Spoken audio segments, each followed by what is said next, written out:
Hola, ¿cómo les va? ¿Cómo andan?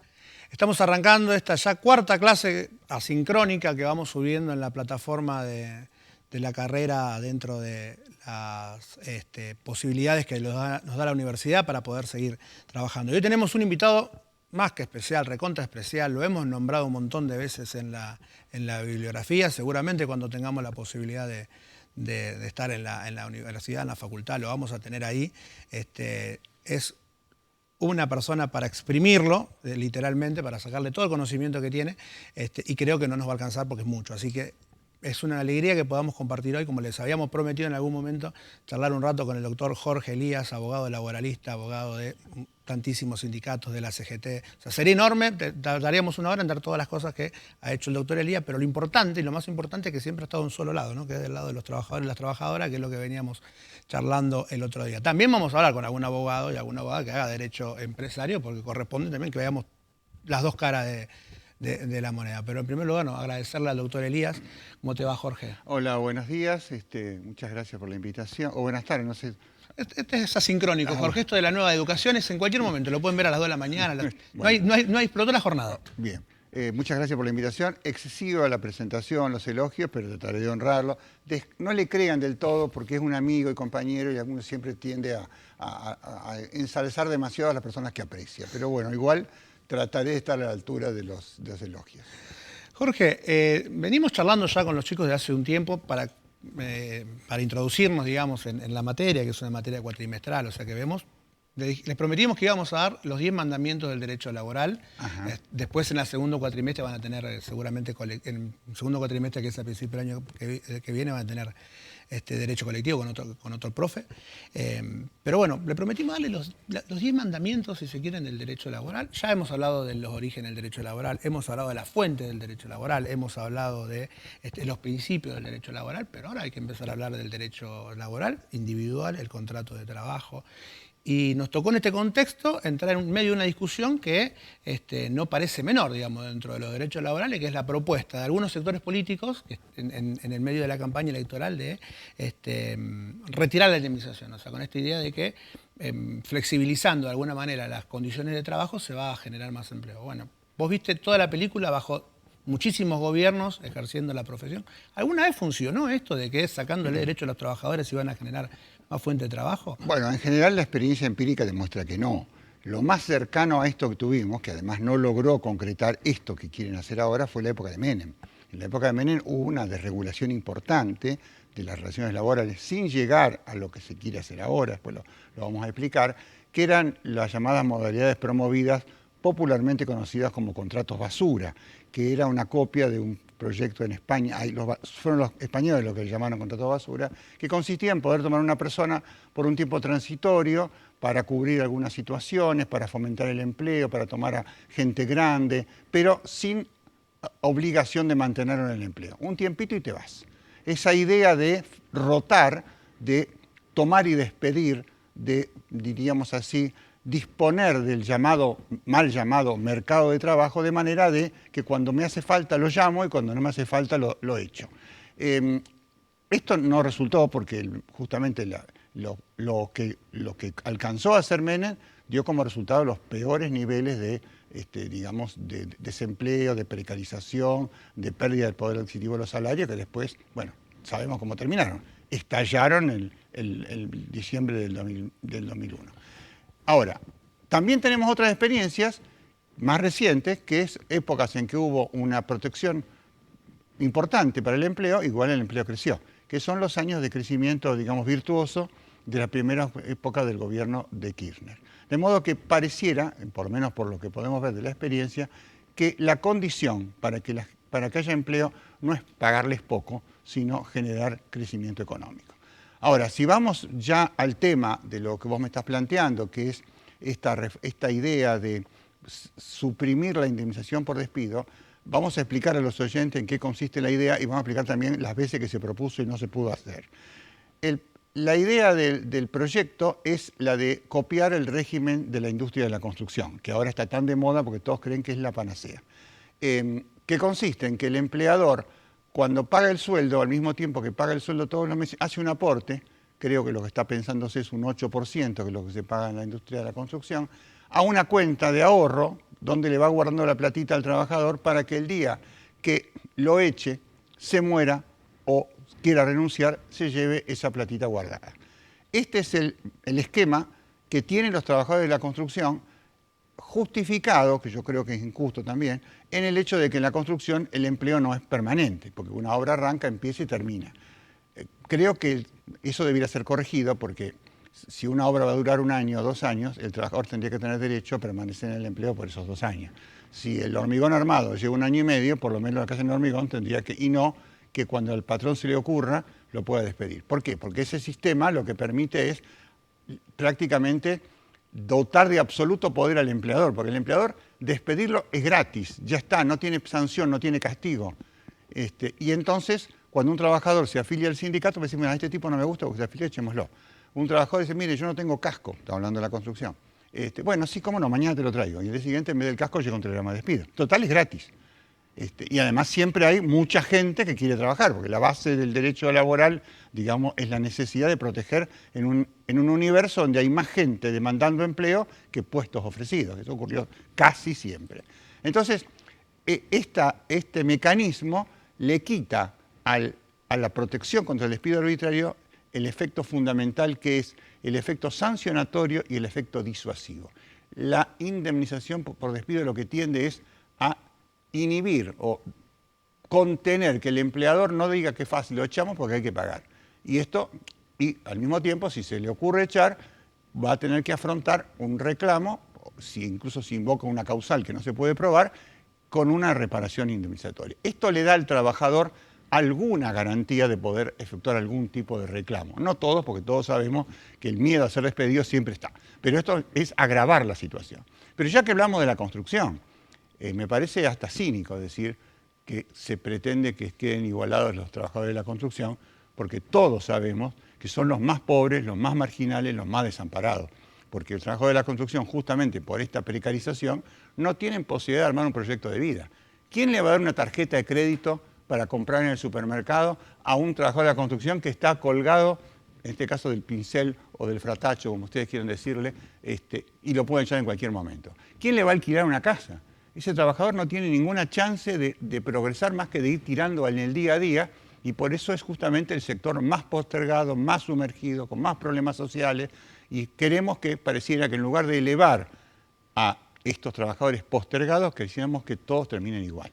Esto nos lleva, me voy alargando en la respuesta, no hay problema. Nos lleva a unas reflexiones sobre qué efecto tendría en la economía esto. Y esto lo digo porque cuando la idea no es nueva, ya en tiempos de Menem, y hablamos de un gobierno muy poderoso que contaba con un fuerte apoyo social, político, mediático y aunque sindical, porque hubo un sector del sindicalismo que bancaba las reformas de Menem. Quiso hacer lo mismo. Y hubo sectores empresarios que dijeron, a mí no me conviene esto, porque yo a partir de acá no voy a poder... ¿Quién va a comprar una hora 12 si no sé si va a seguir en el empleo? ¿Qué posibilidad tengo de ofrecerle, de vender, de producir, si no sé si la gente me va a poder comprar? Además, otros empresarios dijeron, ¿yo por qué tengo que pagar un aporte más sobre ya que pago jubilación, obra social, el PAMI, etcétera, por algo que a lo mejor no lo voy a necesitar? Y cuando lo quiero echar, a lo mejor porque tengo causa, el señor se va a llevar una plata. Sin contar que ese dinero, en una caja de ahorros, con intereses más bajos que la inflación, se va devaluando de una manera fenomenal. Y en el proyecto que está presentado ahora, se pretende que lo cobren en cuotas. Es decir, es nada. Es decir, ese proyecto es cínico, pero al mismo tiempo es irrealizable hasta para el modelo capitalista que queremos defender.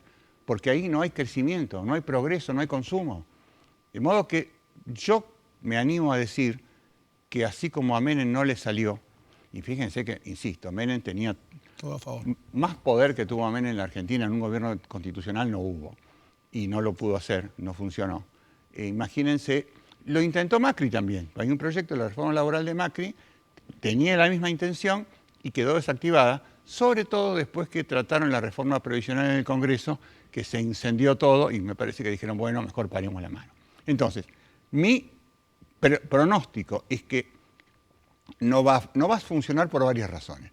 Primero, porque va a haber una resistencia social muy fuerte. Los argentinos, los trabajadores están acostumbrados a tener un empleo estable y hacer un proyecto de vida y no van a resignarse a bajar tanto su protección.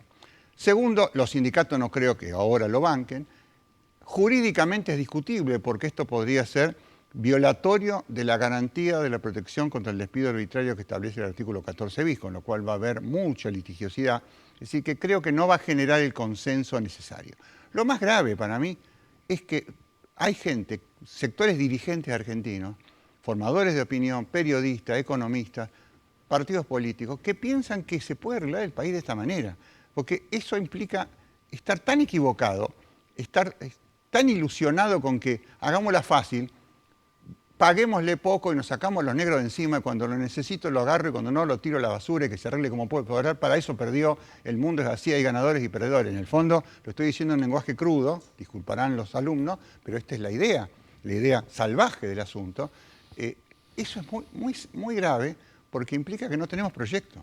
Yo quisiera discutir con esos sectores otras alternativas que se pueden pensar, pero no la de, bueno, terminemos con esto de una buena vez. Me parece que es inviable y sobre todo es grave, porque lo más grave no es que no lo puedan hacer, lo más grave es que hay sectores que creen que esto es posible.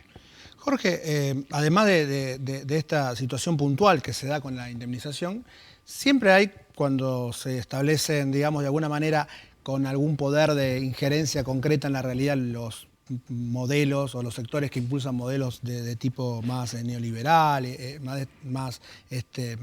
más favorables al capital que a los trabajadores, hay embates contra la ley de contrato de trabajo, ¿no? O sea, el hecho de la indemnización, con todo lo que vos explicaste, también tiene como correlato de que el empleador tranquilamente lo estás empoderando más. O sea, puede echarte o puede decidir no echarte y tratar de que vos aceptes sistemáticamente condiciones menos beneficiosas de trabajo. Te pago el sueldo cuando quiero. Te pago cuando quiero. Si no te gusta, si no te echo.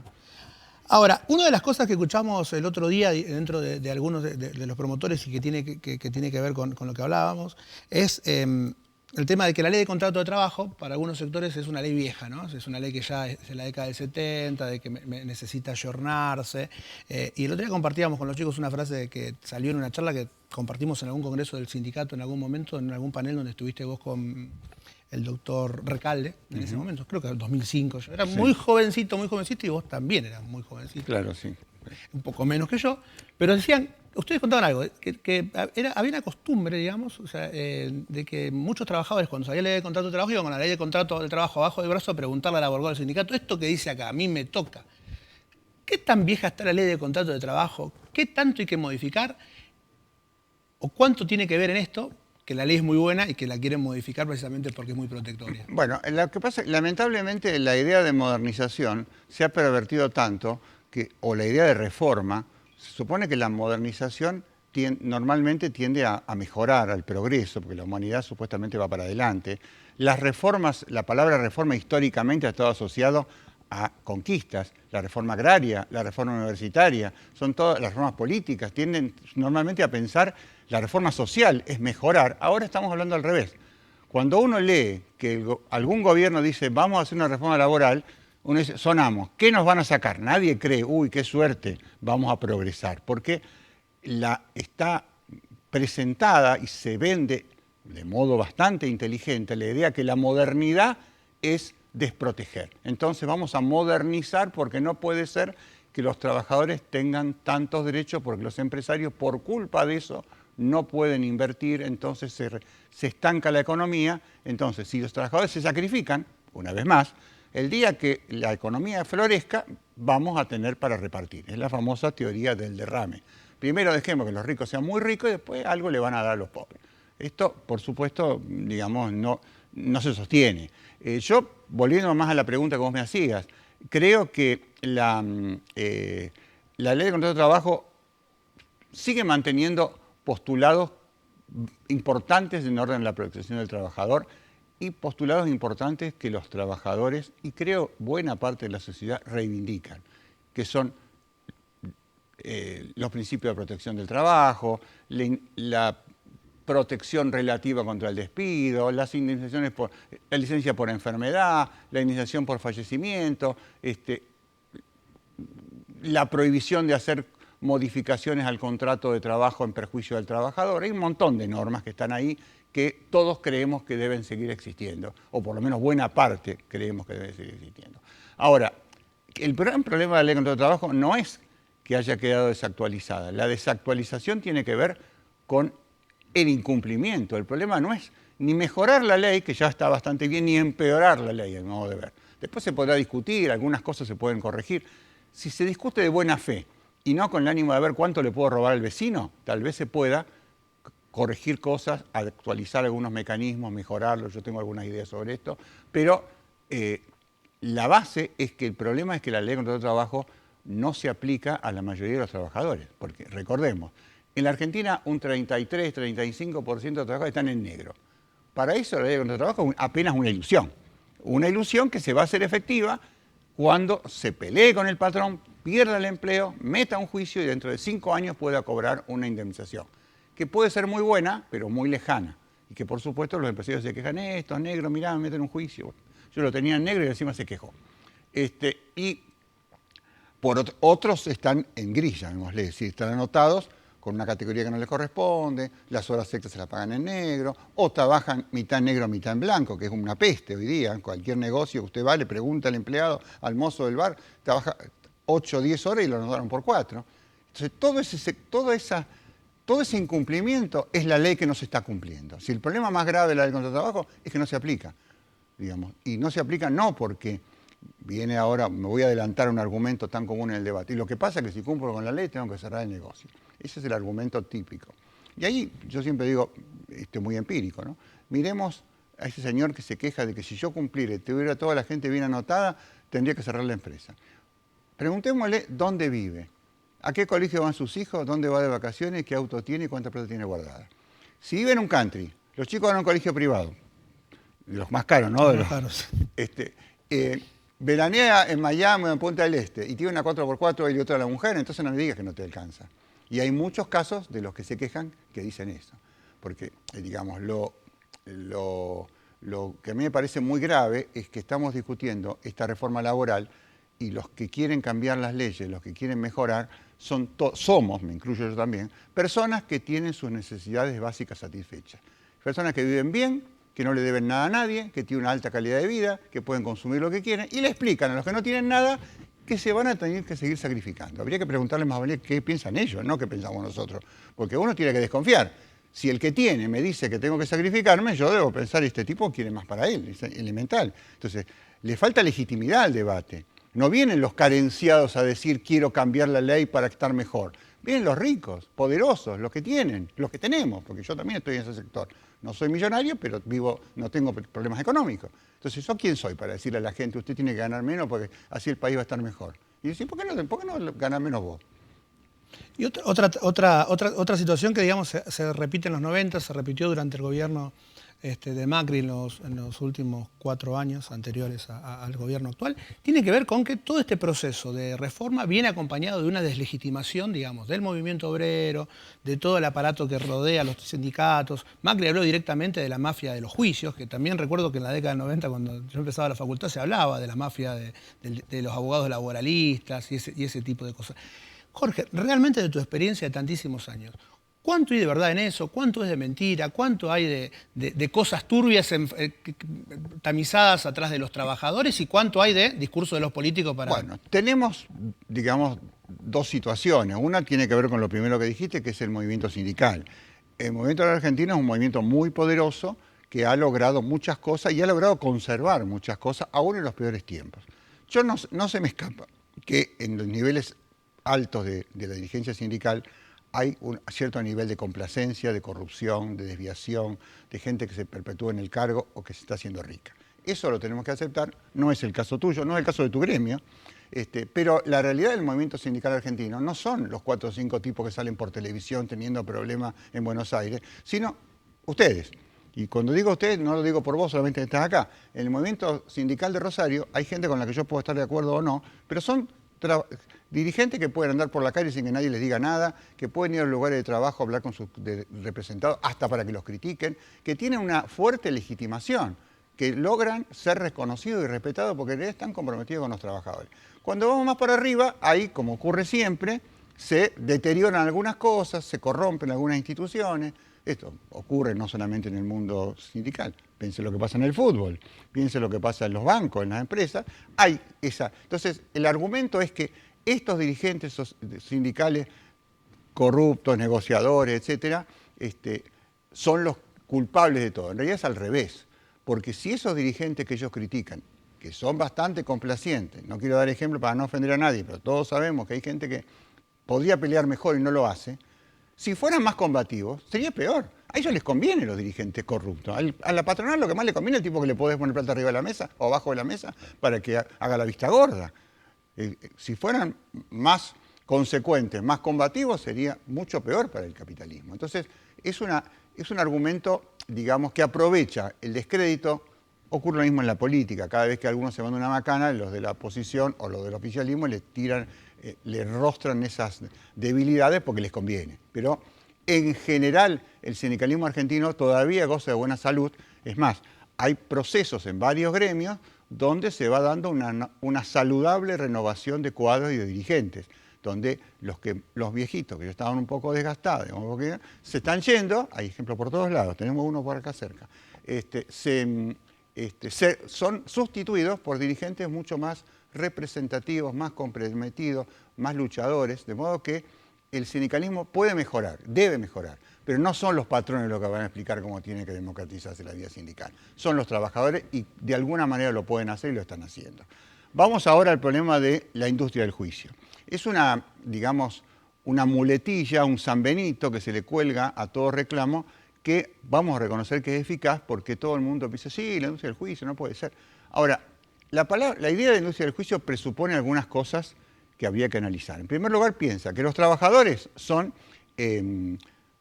unos aprovechados, pícaros, vagos, que no quieren trabajar y le quieren sacar plata al patrón. Digamos. Esta es la idea de descalificar a los ciudadanos que reclaman porque lo echaron y no le han pagado, porque la empresa cerró la persiana y se fueron, como todos los días vemos en el diario, que no están más y no se puede cobrar, donde la empresa paga el sueldo cuando quiere, donde la empresa no adopta las medidas de seguridad para sus trabajadores. Entonces, esos que reclaman son los pícaros, los vivos, los aprovechadores que quieren sacar plata a la patronal.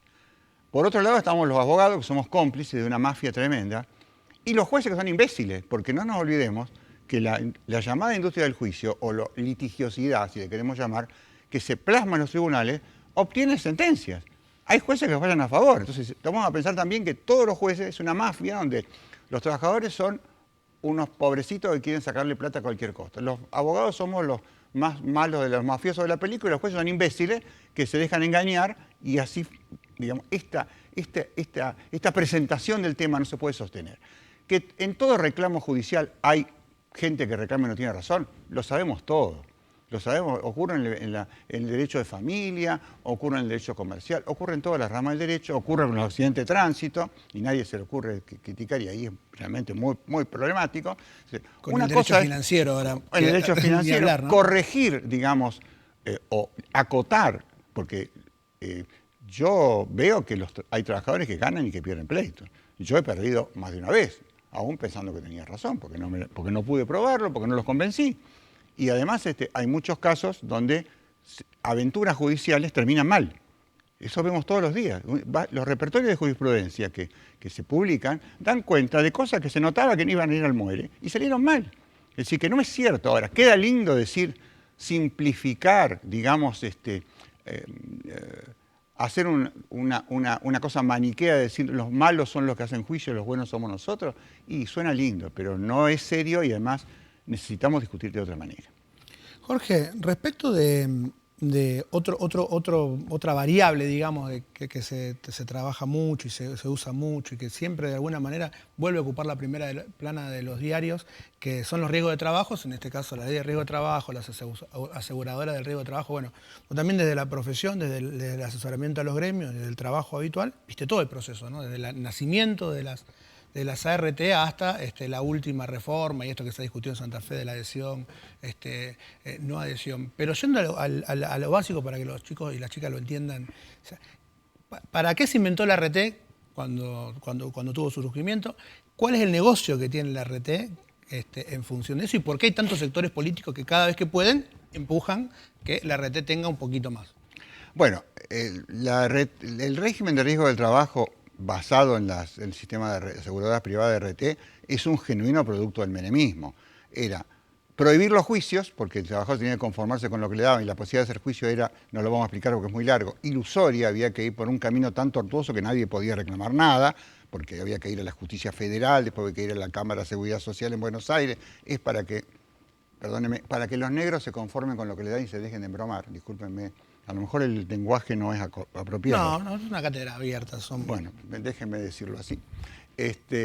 Y pagando muy poco, con unas limitaciones muy fuertes, dejando afuera la mayor parte de las enfermedades provocadas por el trabajo y estableciendo que las indemnizaciones altas o por muerte se pagaban también bajo la forma de una renta periódica en cuotas. Es decir, era un negocio brillante para el capital financiero que manejaba toda esa plata y pretendía bajar los costos laborales, y yo me acuerdo que en aquel auge del modelo menemista se llegó a decir, este es el final de la historia, acá no va a pasar más nada, la ley es perfecta, es hermética, esto no se puede cambiar más. Bueno, no duró nada, porque la Corte Suprema, y en esto debo decir que es mérito también de los abogados, porque los fallos de la Corte se dictan porque los abogados van y pelean las cosas, fue declarando inconstitucional casi toda la ley. Un día, si tenemos tiempo, podemos explicar a los alumnos y alumnes cómo es la idea, cómo evolucionó esto, que es muy importante ver cómo se desarrolló. Y hemos llegado a un sistema donde las prestaciones de la ley fueron mejorando notablemente. Es decir, lo poquito que les daban ahora es una suma más importante, las indemnizaciones mejoran, no porque las RT fueran buenas, ni siquiera porque el Estado se preocupara por hacerlo. Básicamente, ni tampoco porque los trabajadores lo pelearan, porque en general no estuvo instalado y la gente... Eso es mérito, perdónenme que lo diga, de los abogados, que fueron, cargosearon, jorobaron, y los jueces les fue dando la razón. Y la Corte dio la razón. Entonces, la ley fue adaptándose, tratando de dar respuesta, y hoy tenemos un sistema de cobertura, económico bastante bueno, y debemos decir también, un sistema de protección de atención médica que es mejor que el que había antes de la ley de RT. Porque en la ley de RT el patrón tenía que conseguirle el sanatorio, el médico y la atención médica a sus trabajadores y muchas veces no lo hacía, no le importaba, les daba una atención muy mala y sacaba un seguro si tenía ganas y si no, no, lo cual implicaba que muchas veces no tenían los trabajadores a quien ir a reclamar. Todo esto hoy son los aspectos, digamos, saludables, que no fueron mérito de los que hicieron la ley. Fue la ley con todo lo que le pusimos después y quedó bastante mejor de lo que era. Yo la cambiaría en algunas cosas, pero no es el momento para explicarlo. Ahora, sigue habiendo cuestiones no resueltas. Por ejemplo, las aseguradoras, su negocio es ganar plata. Y si gano plata, lo mejor es pagar lo menos posible. Entonces, cada vez que hay que fijar una incapacidad, tiende a decirle, no, usted no tiene nada, no, esto no es por el accidente, esto se lo traía de antes, esto es una enfermedad preexistente, esto era de nacimiento, para no pagar. O cuando hay una incapacidad que no se puede, digamos, disimular, entonces pelearle para cobrar lo menos posible. Entonces un trabajador que tiene un 20% de incapacidad le damos el 5%, el que tiene 40% le damos el 15% o el 30% y así. Y lo obligamos a litigar. Por supuesto, entonces, qué vergüenza, todos van a juicio, estos tipos, los abogados son inescrupulosos, pero lo más interesante es que lo ganan los juicios. Quiere decir que la estadística indica que alto porcentaje de incapacidades que fueron declaradas como no laborales o que fueron subvaluadas, terminan siendo reconocidas en la justicia. Hay otros que dicen cualquier sartenazo y les va mal, pero ese es otro problema. Entonces quiere decir que lo que le está fallando al sistema es que todo el sistema de comisiones médicas está tan contaminado por los intereses de las ART que en lugar de pensar, demos una solución de una buena vez, así este tipo se lleva la plata y no tenemos lío, siguen jugando a pagar lo menos posible porque sigue siendo buen negocio. Porque el litigio es negocio para el empleador o para la IRT. Tiene más espalda. Primero porque tiene espalda para... Segundo porque muchos no lo pueden terminar. Algunos se cansan, demora mucho. Llega un momento que le tiramos unos mangos y el tipo está desesperado. Es decir que la llamada industria del juicio también es muy buena para los empresarios. Porque patea para adelante y porque a veces no se paga nunca, porque puede salirle mal, porque se cansan los trabajadores, porque el abogado puede ser medio despistado y porque además siempre se puede arreglar barato. Entonces, volviendo al tema de la ART, el gran problema que tenemos es que el sistema no da respuestas adecuadas. Hay que terminar litigando. Y además, otro gran tema que no se ha resuelto todavía son las enfermedades que no están reconocidas como tales. El sistema de la Ley de Riesgo del Trabajo contempla que tiene que solamente se reconocen como enfermedades profesionales aquellas que están en una lista en relación con la tarea que hace el trabajador. Si yo tengo una enfermedad, una cardiopatía, por el estrés que tengo en el trabajo y no está en la lista, no me la van a reconocer. Y eso también hay que ir a juicio y también se gana en juicio. Pero nos dan trabajo a nosotros y de alguna manera no es lo deseable. Yo vivo de los juicios, pero no pretendo que haya cada vez más juicios. Así como los médicos no quieren que haya más peste, supongo, los abogados no queremos que haya más injusticia, quisiéramos que las cosas se arreglen bien. Pero no funciona. En la provincia de Santa Fe, porque es un tema muy actual, se ha dado el debate acerca de una propuesta que, porque el gobierno, la ley de riesgo siempre es un tira y afloje. Avanzamos un poco, después viene un poquito, me quieren sacar, y siempre a la larga terminamos avanzando, a la larga. El gobierno de Macri instituyó un sistema por el cual es obligatorio pasar por la comisión médica antes de hacer un juicio. Esto es discutible, crea complicaciones porque hay pocas comisiones médicas, los que viven lejos tienen que trasladarse, pero en la idea originaria del modelo de Macri era prácticamente que no hubiera posibilidad de reclamar nada, porque una vez que la ART, la Comisión Médica, decidía lo que le tocaba al trabajador, la apelación para eso era una apelación muy miserable, casi de mentirita, digamos. Entonces no había posibilidad de acceder realmente a la justicia.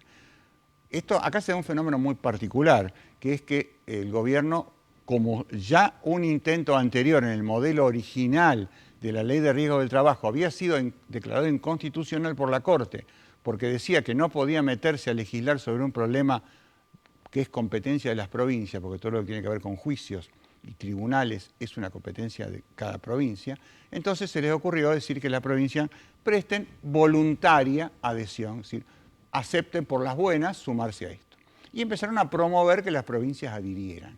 Acá se dio un fenómeno increíble, que es que las provincias dijeron, sí, yo voy a adherir, ¿cómo no? Pero, y le empezó a poner tantos peros que le desnaturalizó la idea original.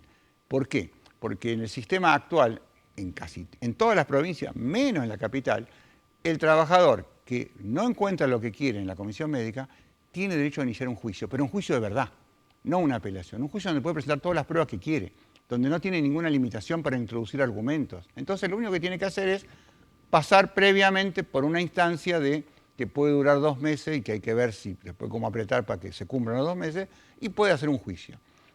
Con lo cual, digamos, la maldad intrínseca de démosle un mecanismo angostito, miserable, chiquitito y con obstáculo para que no reclame, terminó siendo que se puede hacer juicio. Eso es un mérito de todas las provincias, incluso las provincias oficialistas del gobierno anterior.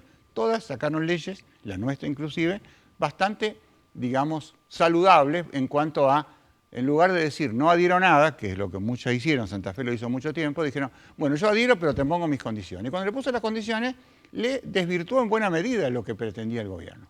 El único problema son los pobres trabajadores de la Ciudad de Buenos Aires, porque en la capital federal, como no hay legislatura que legisle sobre esto, depende de la ley nacional, entonces se está aplicando. Y ahora estamos discutiendo, la Corte acaba de sacar un fallo declarando que son constitucionales, bueno, es un tema muy técnico que no quiero meterme. Pero la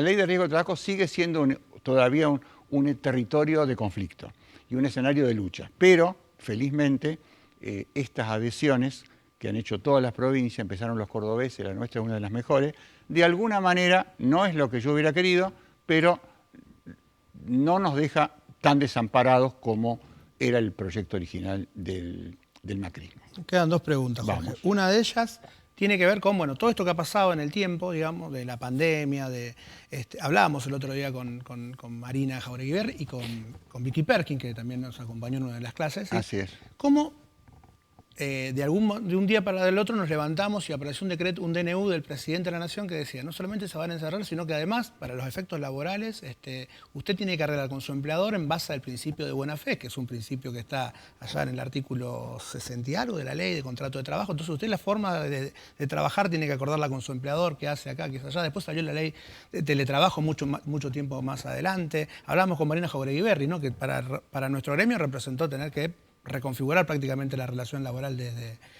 cero en ese momento, cómo íbamos a trabajar en el medio de la crisis y demás.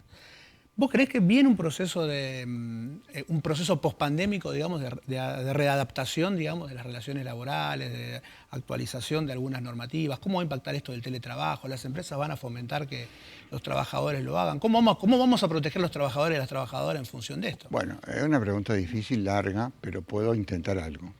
Pero si la haga usted porque sé que es el único que bueno, puede responder en esta ciudad. Minutos para contar una cosa tan complicada. Voy a referirme básicamente a la idea del teletrabajo. Yo creo que la ley de teletrabajo buscó atender a una realidad que ya venía de antes, porque teletrabajadores había antes de la pandemia, ahora se generalizó, y lo hizo con un sentido muy protectorio. Es decir, le dijo, usted va a trabajar en su casa, pero va a tener los mismos derechos, va a cumplir la jornada que tiene que trabajar y cuando se termina la hora, se desconecta, el llamado derecho a la desconexión, igual que en una empresa, dice, buenas tardes, me agarro el sombrero, el saco, lo que sea, sombrero, y se va. Es decir, y además los derechos van a ser los mismos que tenía cuando estaba en la empresa. Hay algunas dificultades, porque si bien es más cómodo trabajar en la casa, algunos están muy contentos con esto, también es cierto que el trabajador está mucho más indefenso. No es lo mismo apretar gente en un taller, en una oficina donde hay 15, 20, 50, que apretar a un tipo que está solo en su casa. Con lo cual, ahí hay cierta debilidad a la hora de negociar algunas cosas, pero la ley en general es una ley protectoria. Tan protectoria, y esto es que hay que prestar atención, que los empresarios están furiosos con la ley. Porque dicen, yo esperaba más, yo esperaba que la ley era una oportunidad para flexibilizar. Esperábamos una oportunidad para que la gente pudiera trabajar libremente, porque la idea de que somos libres, digamos, básicamente sos libre para trabajar cuando vos querés, yo soy libre para hacer lo que quiero con vos, tomarte cuando me hace falta y echarte cuando me hace falta y cambiarte las condiciones cuando me conviene. De modo que creo que la ley de teletrabajo, yo la reivindico, por algo están tan enojados ciertos empresarios, y también me da la impresión, esto es un pronóstico mío, que no va a extenderse tanto la modalidad del teletrabajo como se pensaba. Creo que en muchos casos, así como la docencia, estamos volviendo a la actividad presencial, porque esto de dar clase por Zoom es una cosa horrible, también creo que muchas empresas empiezan a darse cuenta que necesitan los trabajadores tener el establecimiento y muchos trabajadores prefieren volver a trabajar porque en su casa a veces tienen más dificultades. Entonces, creo que si bien no estaría mal que si se ponen de acuerdo y me conviene más trabajar en casa, no tomo colectivo, no tengo que comprarme ropa, cuando tengo ganas de ir al baño no tengo que pedirle permiso a nadie, puedo ver si los chicos están durmiendo mientras trabajo, que no está nada mal. También es cierto que creo que no va a tener la dimensión que se piensa porque no es tan bueno desde el punto de vista productivo, vamos a ver, y no siempre los trabajadores que les parece la maravilla están contentos porque llega un momento que van a extrañar a sus compañeros, van a extrañar el clima de trabajo, porque trabajar no es solamente ir a trabajar, es las chistes del café, hablar de fútbol, comentar de las historias de amor de cada uno, festejar los aniversarios, los cumpleaños, eso no existe más. En una empresa donde la gente no se conoce no se festeja más nada. Y además, también a veces creo que hay un desgaste de poder estar encerrado en la casa, porque no todas las casas tienen el confort necesario, a veces uno está trabajando en la máquina al lado donde la mujer está cocinando. No es tu lugar de trabajo, no está hecha para la casa, está hecha para vivir, no para trabajar. Y además, a veces uno tiene ganas de no aguantar al marido. Por Digo el marido para no ser machista, pero podría ser a la mujer, o a la suegra, si vive con la suegra, si basta, pues me voy, chao, vengo para estar. Hasta cuando hay un conflicto, ¿a quién nos ha pasado en nuestra vida conyugal? Que dice, bueno, me voy a trabajar, a la tarde seguimos, cuando uno vuelve el clima cambió. Estar encerrado es muy pernicioso en todo sentido. De modo que esto ya estamos haciendo futurología, especulación. Me parece que no va a ser tanto. El gran problema es los que se quieren aprovechar del teletrabajo para sacar tajada. Porque lamentablemente cierta versión de algunos sectores del capitalismo argentino es aprovechemos para sacar lo más posible, yo quiero ganar plata y lo demás que se embrome. Y esto es lo que hunde el país. Porque ningún país progresa si pocos se quieren hacer ricos. Otro fenómeno, Jorge, de la pandemia que existía antes, pero que de alguna manera estalló, fue el famoso fenómeno de los deliveries a través de las aplicaciones, hubo movilizaciones, o sea, esa es una situación media rara, ¿no? En la cual un grupo de trabajadores planteaba, nosotros no queremos sindicalizar, ni queremos ser trabajadores autónomos, y queremos ser emprendedores. Por otro lado venía el gremio con representación en el sector y decía, ustedes tienen que ser trabajadores, la app es la dueña. Todo el tema de la mediatización tecnológica y demás ha de alguna manera ayudado a que empiece a operar este tema del fraude laboral a través de las aplicaciones y demás. ¿Vos creés que eso se puede regular? ¿Qué gris le encontramos ahí entre Yo creo que sí, hay intentos por regularlos, hay una ley inclusive que está en discusión en el Congreso, y creo que hay también, así como hay gente que dice yo hago lo que quiero, a mí me conviene, eso le va a parecer muy lindo hasta que no lo atropelle un auto y se quede tiene que pagarlo él. y no tenga quien lo cubra. Entonces soy independiente, pero yo no me conviene más. También muchos son trabajadores muy jóvenes, que no tienen responsabilidades familiares, que no piensan más que en cuánto voy a llevarme a fin de mes, pero tengo la sensación que con el tiempo se va a ir revirtiendo y acomodando. De hecho, ya hay algunas empresas que tienen modalidades de deliveries y que tienen a sus empleados anotados. Porque también es cierto que para la empresa es un riesgo, porque ante la eventualidad, sobre todo un accidente, que sale carísimo, la muerte de un trabajador puede costar 10, 15 millones de pesos. Y si mete un juicio porque está en negro y logra probar, el juez le dice que es un trabajador que estaba en negro y tenía que haber estado anotado, también es caro. Entonces, probablemente esto haga que se vaya tendiendo a la regularización. Claro, en un escenario donde estamos acostumbrados a no cumplir, porque insisto, acá tenemos más gente en negro que gente en blanco. Es decir, los trabajadores argentinos son más los que están mal registrados que los que están bien registrados. Ese es el gran problema que tenemos. Y hay que ver cómo lo vamos a resolver. Porque si el sistema es ese, con ley de teletrabajo, con ley de delivery, con lo que fuere, vamos a tener siempre una ley para pocos y un montón que van a quedar afuera. Hay que lograr es que todos cumplan, queden dentro de la ley, parafraseando a un ilustre estadista argentino. Jorge, la última. Sé que me imagino que serán muchos, pero me gustaría que para cerrar le compartas con los chicos, con las chicas, algún caso puntual de tu laburo como abogado de todos estos años que te haya marcado. Yo me acuerdo de por este motivo, quizás fue en la juventud, quizás fue en la edad más adulta, quizás fue por la relevancia. Seguramente hubo muchos, pero alguno que vos siempre recuerdes. En esta noche, cada vez que me acuerdo de esto, me voy a dormir tranquilo. Bueno, me hubieras dado tiempo para pensar, a lo mejor hubiera elegido mejores, porque uno es como le piden hacer recuerdos de amor. Acá está, viste que los docentes... No era el más apasionado. Pero bueno. Los docentes no somos de mucho tiempo, tenemos arma de director de escuela todos. Algunas cuestiones vinculadas con la ley de riesgo del trabajo. Yo recuerdo el caso de que fue muy conocido acá en Rosario, un colectivero que fue asesinado en un asalto, el caso Albornoz, en la de Semana Santa del año 2000, al principio de la ley de riesgo del trabajo, que provocó un paro de los colectiveros en todo Rosario porque lo asaltaron para robarle la recaudación. Y la CGT. Y que, digamos, más allá de este conflicto social, la viuda tenía que cobrar, de acuerdo con lo que decía la ley de riesgo del trabajo, 55.000 pesos, entonces dólares, de indemnización, pero lo tenía que cobrar bajo la forma de una renta vitalicia. Y esa renta vitalicia significaba que ella iba a cobrar 214 pesos por mes el resto de su vida, y una nenita, una beba que tenía apenas, creo que 6 meses, iba a cobrar 80 pesos más hasta que cumplía 18 años. Ese caso fue muy llamativo, yo recuerdo porque me tocó intervenir en ese asunto, y cuando toda la ciudad estaba convulsionada porque habían matado al colectivero, yo soy abogado de UTA, y cuando estaban todos los periodistas preguntando lo que pasaba con la tarjeta, la no tarjeta, yo les dije, ¿quieren saber cuánto va a cobrar la viuda? Y les traje las cifras que había conseguido. Llamé a una empresa de seguro de retiro y me dijeron tanto y tanto. Al día siguiente la noticia era lo que le van a pagar a la viuda, con lo cual provocó un escándalo, porque yo me acuerdo que un amigo mío tomó un taxi y le dijo, ¿usted vio lo que pasó? Encima que lo mataron al tipo, lo que le van a pagar a la viuda. Logramos, gracias a eso, que la justicia dijera que ese dinero tenía derecho a cobrarlo todo junto, y además fueron los mojones que fuimos poniendo para que finalmente la Corte declarara inconstitucional esa y muchas otras cuestiones de la Ley de Riesgo del Trabajo. De modo que ese es uno de los casos que más me acuerdo. Si tuviéramos más tiempo y me das un ratito, podría contar anécdotas hasta más divertidas, pero ahora estoy medio cortado. Te vamos a invitar al salón para que la puedas compartir. Eso, Y ahora va a estar también el Congreso de la Democracia de la Universidad, donde la facultad va a tener un espacio y Jorge lo vamos a invitar a que... Muchas gracias. Espero que sea presencial. Va a ser presencial, Basta aparte de Zoom y esas cosas. Jorge es parte del comité académico de la carrera, así que no va a tener. Como vieron, seguramente no, han pasado muchas cosas, pero no han quedado defraudados, digamos, porque la verdad que Jorge siempre da para hablar más. El problema es que cada cosa daba para hablar una clase entera y estamos haciendo una síntesis. Entonces... Y no los podemos sacar a todos abogados, porque si no hay más competencia. No, pero como expertos, entendidos, activistas, ciudadanos, cuanto más sepan mejor. Sí, sin duda.